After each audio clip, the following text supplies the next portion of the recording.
ओम शांति। हम सभी जानते हैं शांति वन में संत सम्मेलन चल रहा है और कल भी हमारी क्लास की शोभा बढ़ाने के लिए कुछ संत पधारे थे और आज भी मैं समझता हूँ मध्य प्रदेश कटनी से 3 संत आए हैं, बैठे हैं यहाँ पर। हाँ, आपसे निवेदन है कृपया आप मंच पर पधारें। कटनी जो मध्य प्रदेश में civil line centre BK Lakshmi बहन जी के सेंटर से आप 3 संत महात्माएं हमारे बीच में पधारे हैं। सभी से निवेदन है थोड़ी देर के लिए बैठेंगे और हम इनका सम्मान करते हैं करतल ध्वनि के द्वारा।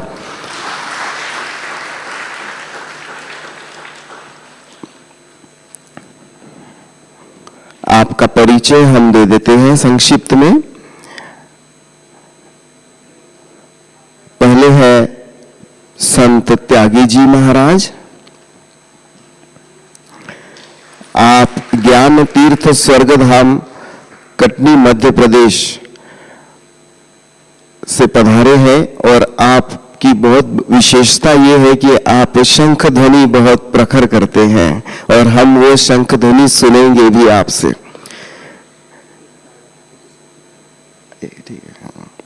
और दूसरे हैं पुष्पेंद्र जी महाराज जी, आपका भी बहुत बहुत स्वागत है। श्री प्रेम रामायणम जन सेवा संस्थान चित्रकूट धाम मध्य प्रदेश।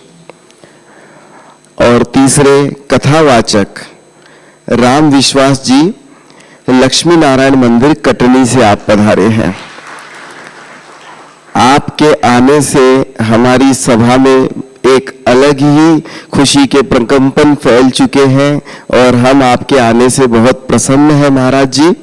और 2 शब्द हम आपसे सुनना चाहेंगे जो भी आपके मन के उद्गार हैं और फिर हम शंख ध्वनि भी आपसे सुनेंगे महाराज जी को।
गुरुर्ब्रह्मा गुरुर्विष्णु गुरुर्देवो महेश्वरा गुरुर्साक्षात् परब्रह्म तस्मै श्री गुरुवे नमः।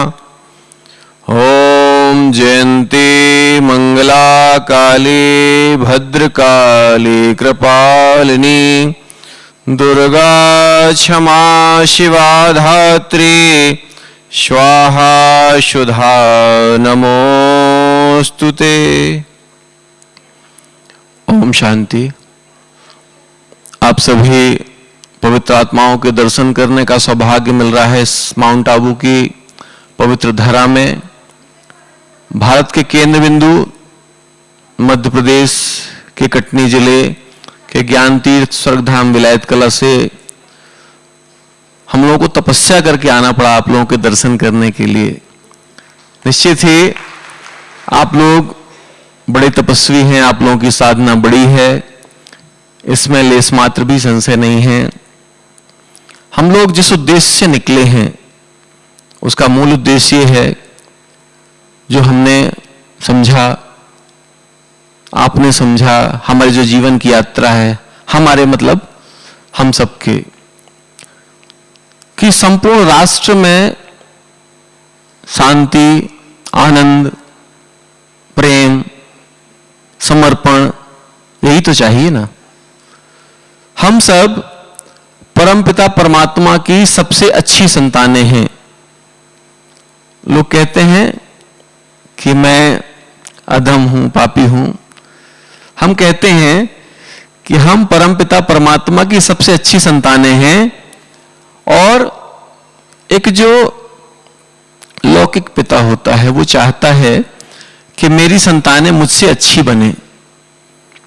तो जब एक संसारी पिता है जिसका एक छोटा सा संबंध है, वो चाहता है कि मेरी संतानें अच्छी बने, मुझसे अच्छी बने, तो परमपिता परमात्मा क्या चाहते होंगे, यही प्रश्न भी है और यही उत्तर भी है।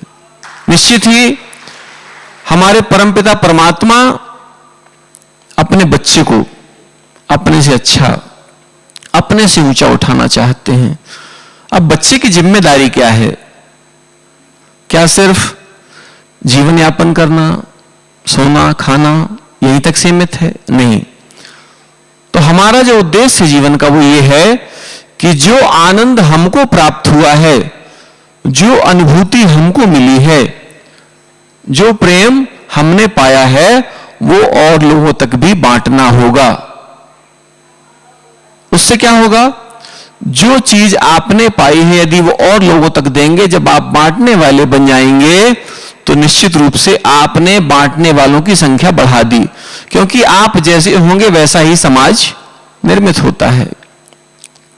आज हमने आप अभी ध्यान करते समय आपको जो बोला कि जयंती मंगला काली, क्यों? इसी से शुरुआत क्यों हुई कि यहां पर जितनी देवियां हैं ये सब आदिशक्ति परांबा का ही रूप है। अब अगर कोई कहे इस बात को सुनने के बाद कि ये सब देवियां हैं, क्या इनसे गलतियां नहीं होंगी? जीवन में अभी तक ऐसा कोई नहीं देखा गया कि जो पूर्ण हो। अपूर्णता सबके जीवन में है। कोई बहुत अच्छा बोलता है तो बहुत सुंदर नहीं होगा, कोई बहुत अच्छा बोलता है, सुंदर है, हो सकता है लंबाई उसकी ठीक नहीं होगी। मतलब कुछ ना कुछ, यदि किसी में हम कमी निकालने पर आए तो कमियां ढेर सारी निकाली जा सकती हैं। लेकिन हमने जितना समझा है, हम पूर्ण ज्ञानी नहीं हैं, इसलिए हमने जितना समझा है कि अगर हम अच्छाई पर पूरा ध्यान दें तो एक पार्ट तो हमारा अलग हो गया कि कमियों वाला पार्ट रहेगा ही नहीं जीवन में। भाई मैं देख रहा हूं कि आप लोग श्वेत वस्त्र में यहां शांति का संदेश देने वाले देवी देवता विराजमान हैं। हमारी यात्रा भी तो यही है ना। हम भोजन, शिक्षा, संस्कार पर ही काम कर रहे हैं, और हम भी ये कहते हैं कि नर से नारायण बनने की ही हमारी यात्रा है। हमारे आश्रम के जो बच्चे हैं, छोटे छोटे बच्चों पर, अभी आज हमको हिस्ट्री हॉल में बहन जी ने दिखाया, लक्ष्मी बहन जी ने। हमारी लक्ष्मी बहन जी कटनी की टॉप मोस्ट बहन जी हैं, आप लोगों से भी अच्छी हैं, ठीक है ना भाई। हमने जिसके साथ में समय दिया हम तो उसको अच्छा कहेंगे ना। अभी आप लोगों के साथ समय देंगे तो आपको फिर परखेंगे, देखेंगे। लेकिन निश्चित ही लक्ष्मी बहन जी ने बताया कि हमारी बहन जी जो आप जिनसे अभी मिलने जा रहे हैं वो हमसे भी अच्छी हैं। हमने उनको अच्छा कहा और उन्होंने कहा कि हमसे अच्छी बाकी सारी बहन जी हैं। तो इसके लिए जो है हमको मजबूरन आपकी तारीफ करनी ही पड़ेगी कि उन्होंने आपको अच्छा कहा है। तो सोचिए, जब हमने वहां अभी देखा, हृदय की बात आपको बता रहे हैं बिल्कुल, क्योंकि हमको तो मालूम भी नहीं था और हम लोगों को तो कुछ याद भी नहीं रहता। बस याद एक ही रहता है कि परमपिता परमात्मा की याद में मस्ती में रहो, कहां जा रहे हो, जहां ले चलोगे वहां मैं चलूंगा, और जो करवाओगे। हम तो इसीलिए किनारे जाके पीछे बैठ गए थे कि बढ़िया बहन जी की वाणी का लाभ मिलेगा। लेकिन अभी देखिए दो लाभ मिले, बहन जी की वाणी का लाभ मिला श्रोता रूप में बढ़िया, और आप लोगों के दर्शन का लाभ मिल रहा है यहाँ सामने से। तो डबल लाभ तो हमको मिल गया सुबह सुबह। अभी तो देखिए 8 बजा है और इतना लाभ मिल गया। अभी पूरा दिन तो हमारा पूरा जीवन कितना बढ़िया जाएगा। तो जब हम हिस्ट्री हॉल में देख रहे थे ब्रह्मा बाबा जी का जो शुरुआत से,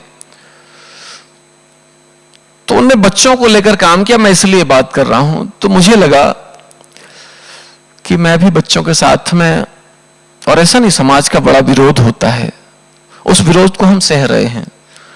बच्चों को जब हम भोजन कराते हैं, बच्चों को जब अच्छे संस्कार देते हैं, तो क्या बोलते हैं लोग मालूम? ये अपने जैसा बना देंगे।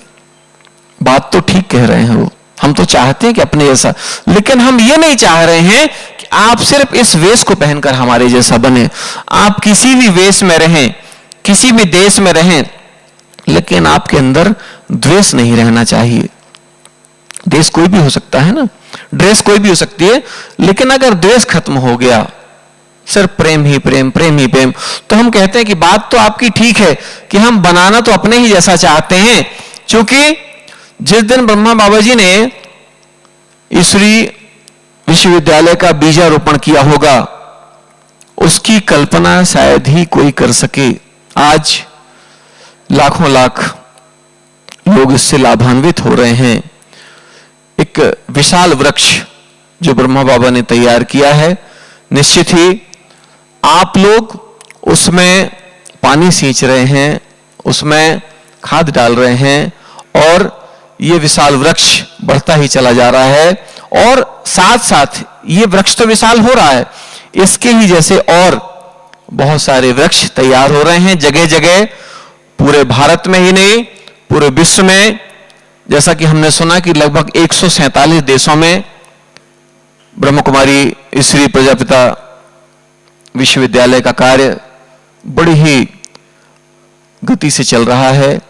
क्योंकि जो गति हमको दिखती है वो गति हो सकता है कि कम हो, लेकिन वो गति कमजोर नहीं होती है। और हम समझ सकते हैं कि समय की अभी जो है आप लोगों को बड़ी जरूरत है, आपका पूरा दिन है और हम भी यात्रा पर ही निकले। हमारी तो पूरी जीवन यात्रा ही इसके लिए है। भोजन, शिक्षा, संस्कार हमने आपको बताया। हम पूरे भारत में संस्कारशाला, संस्कार केंद्र खोल रहे हैं। क्योंकि आप लोग ये काम कर रहे हैं इसलिए आपसे बताना भी जरूरी है। उसी दिशा पर सिर्फ और सिर्फ हमारा ये समझ लीजिए कि वस्त्र का रंग अलग है, बस बाकी आपके उद्देश्य, हमारे उद्देश्य एक हैं। ओम शांति, ओम शांति, ओम शांति।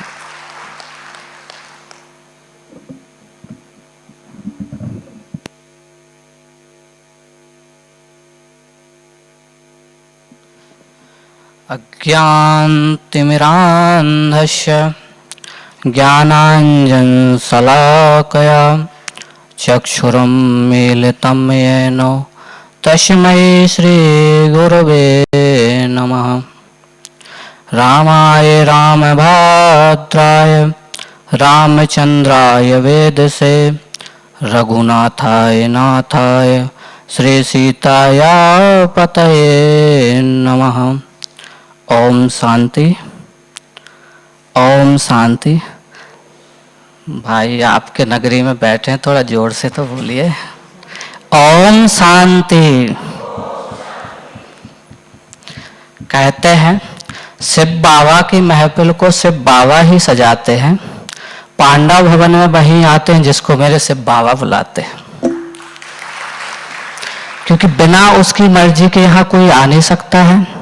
कहते परमात्मा की मर्जी के बिना तो पत्ता भी नहीं हिलता है। यहाँ जितने बैठे हैं सब हिल रहे हैं, क्योंकि हिलाने वाला तो वही है। अपन सो कर के जब उठते हैं तो नहीं जाने कितने सोते रहते हैं। तो सबसे बड़ा धन्यवाद तो उसका यही है कि अपन को डेली उठाता है और खिलाता है। अपन उसके लिए क्या करते हैं? कुछ नहीं कर पाते हैं। वाणी उसने दी है, जवान उसने दी है, हाथ पैर उसने दिए हैं। अपन उसके लिए क्या कर रहे हैं? कुछ नहीं कर रहे। करते हैं लोगों को ज्ञान तो सब देते, धारण कोई नहीं करना चाहता है। जो धारण करता है वो ज्ञान देता नहीं फिर, क्योंकि जब परमात्मा की छवि दिखती है ना तो मुख से बोलना नहीं आता है, अश्रुधारा निकलती है। क्योंकि ये अनुभव हम करके बैठे हैं। मम्मा है हमारे, सब लोग बोलते हैं कि आप कुछ अनुभव बताइए। अब जिस अनुभव को हमने पा लिया है उस वाणी से कुछ निकल सकता है क्या? यहाँ तो कड़कड़ तो ठीक है, यहाँ तो बोलते कड़कड़ में शिव जी का वास है, जो बाबा की कर्म भूमि हो। यहाँ तो वो कड़ भी नहीं हमको दिखता है।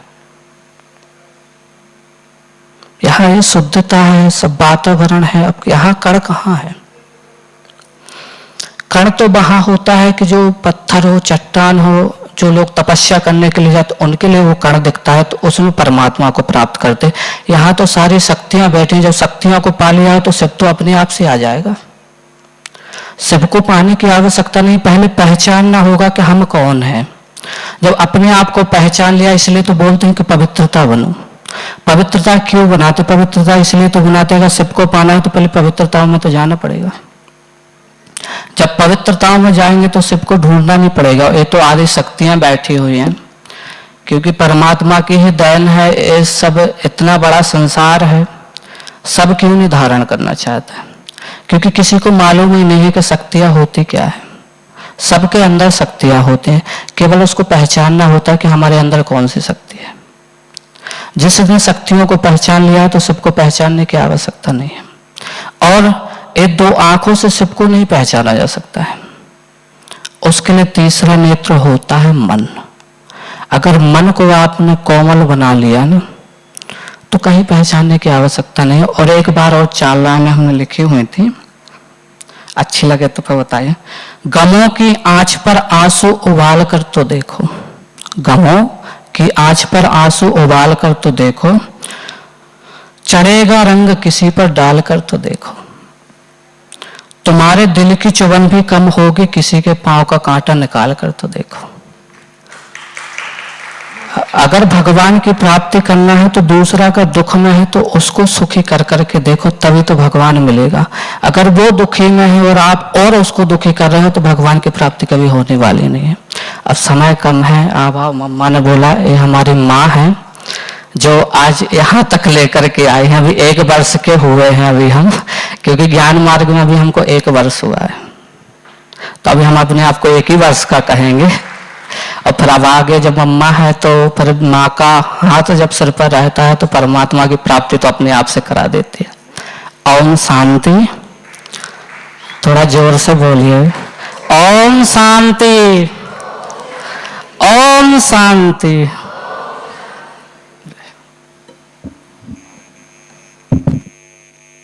सच्चिदानंद रूपाय विश्वोत्पत्त्यादि हेतवे तापत्रय विनाशाय श्री कृष्णाय वयं नमः।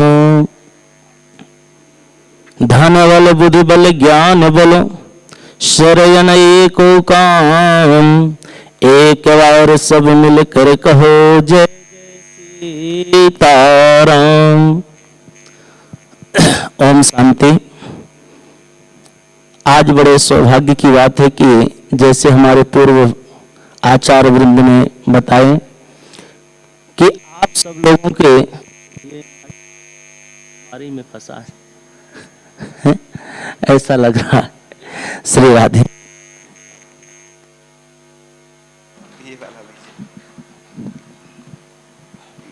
श्री राधे। हाँ, आज बड़ा सौभाग्य का अवसर है कि आप सब लोगों के दर्शन करने का अवसर मिला और हमारे पूजनीय दादी जी के आज मुखारविंद से जो सुंदर अमृत वचन सुनने का अवसर मिला तो उनके चरणों में कोटि कोटि नमन है।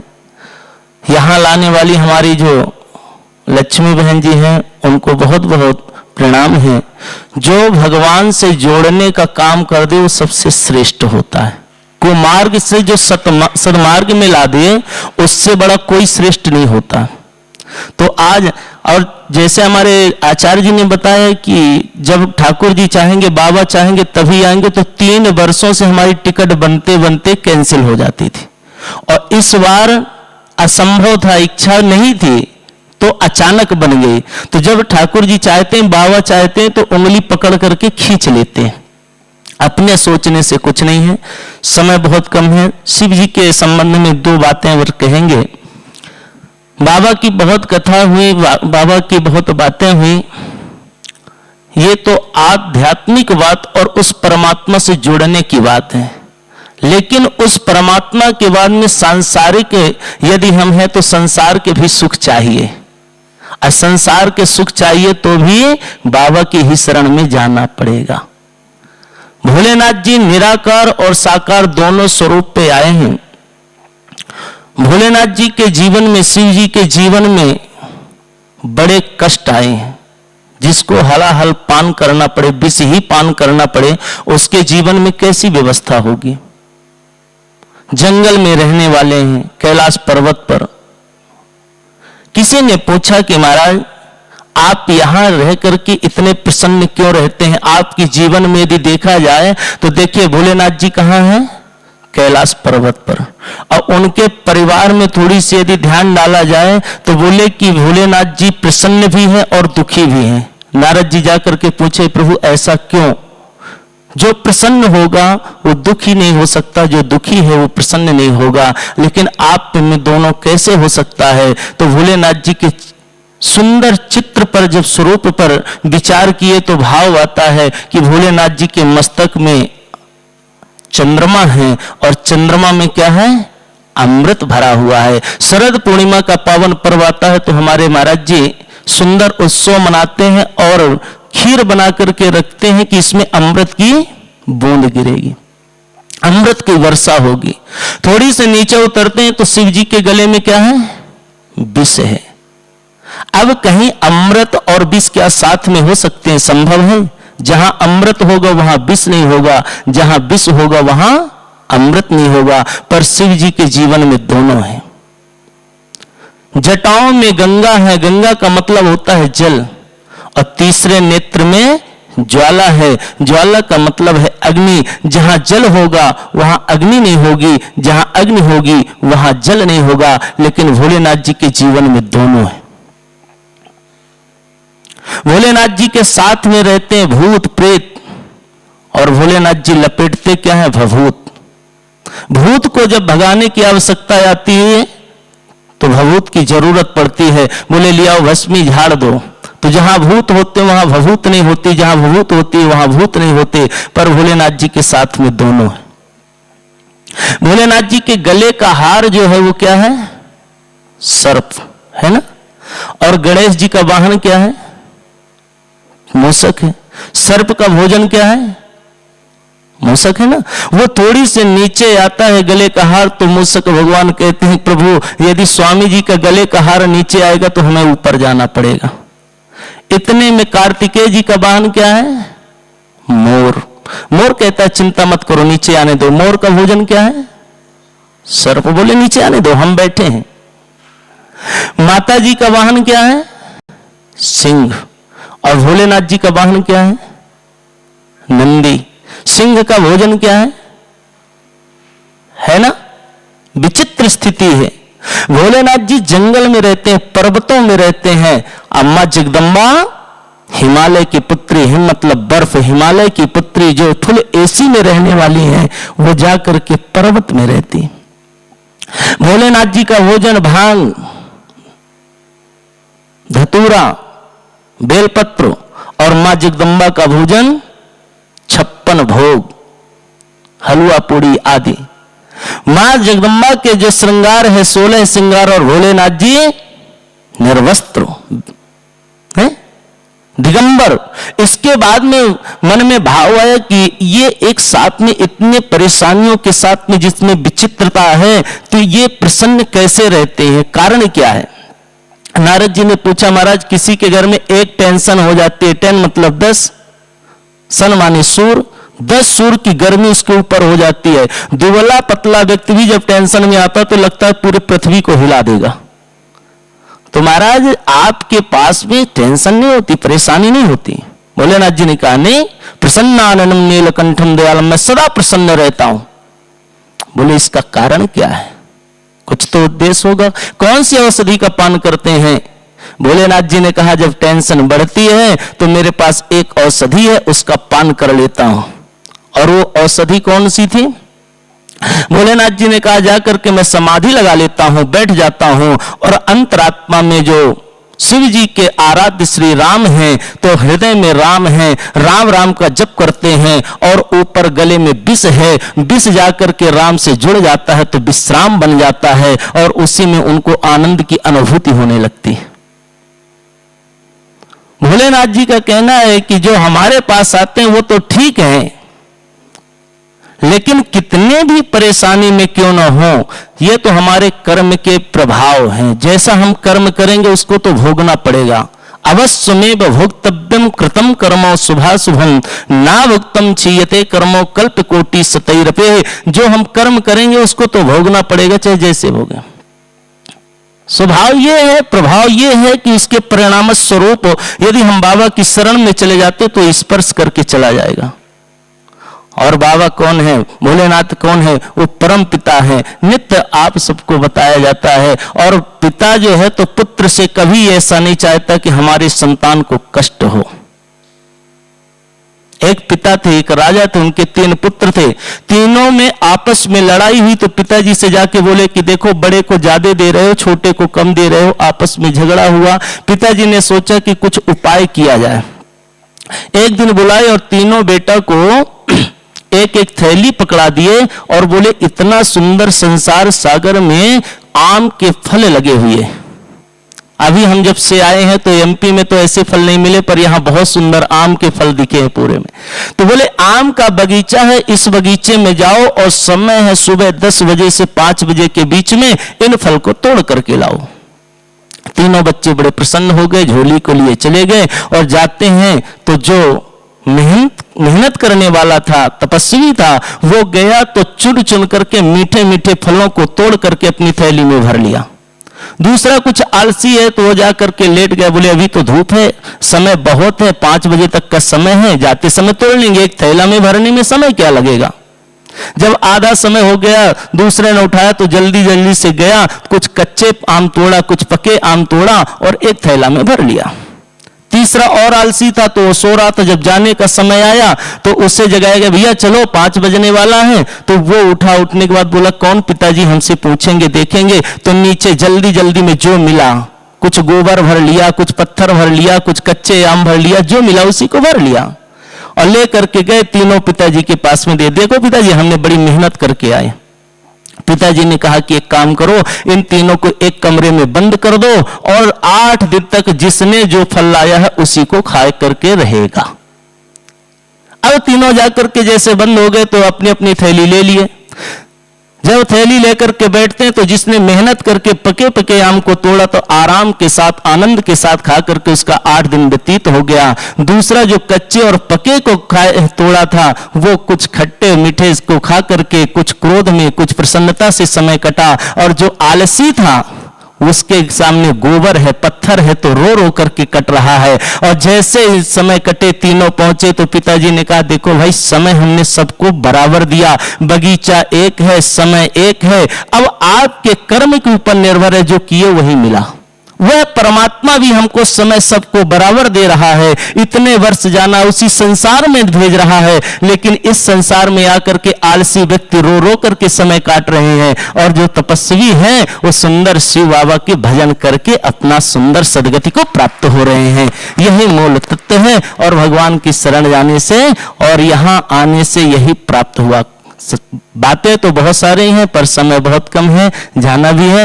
ओम शांति, ओम शांति, ओम शांति। ओम शांति। बाहर तो दुनिया में अगर संतों की वाणी सुनना है, उनका लाभ लेना है, तो उनकी सभा में जाकर के आपको पुरुषार्थ करना पड़ता है। लेकिन आज हमारा कितना सौभाग्य है कि संत हमारे बीच में स्वयं चलकर आए हैं और अपनी वाणी का लाभ हमको पहुंचा रहे हैं। मन तो करता है सुनते जाए, लेकिन समय और सब चीज़ों की सीमाएं होती है।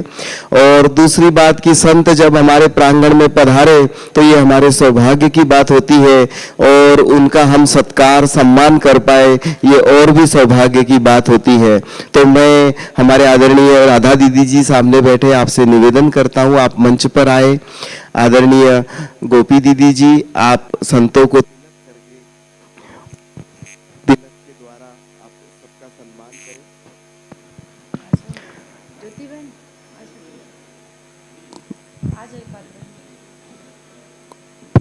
गोपी दीदी जी तिलक द्वारा संतों का सम्मान कर रहे हैं। राधा दीदी जी पुष्पों के द्वारा संतों का सम्मान करेंगे। मैं गीता बहन से अनुरोध करता हूं, आप भी मंच पर आए और फूलों के द्वारा सम्मान करें।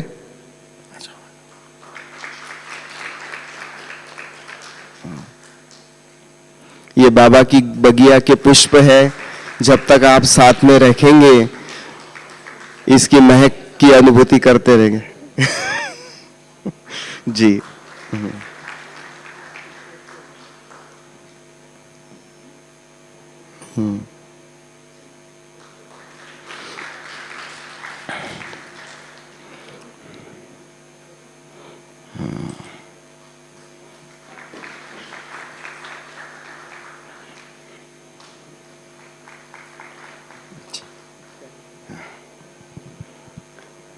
फोटो ले लो, ये ले लो, ले लो, ये लो।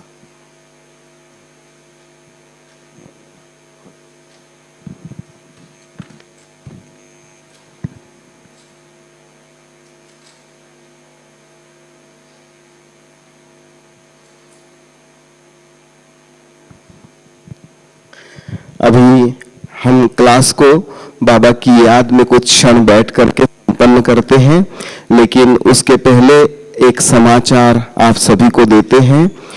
हम सभी जानते हैं कि हमारे ज्ञान सरोवर में मेजर साहब, सभी मेजर साहब के नाम से ही उनको जानते हैं, जो जब से ज्ञान सरोवर बना है तब से सिक्योरिटी की जो सेवाएं हैं उसका पूरा संचालन, पूरा संभाल आप करते हैं।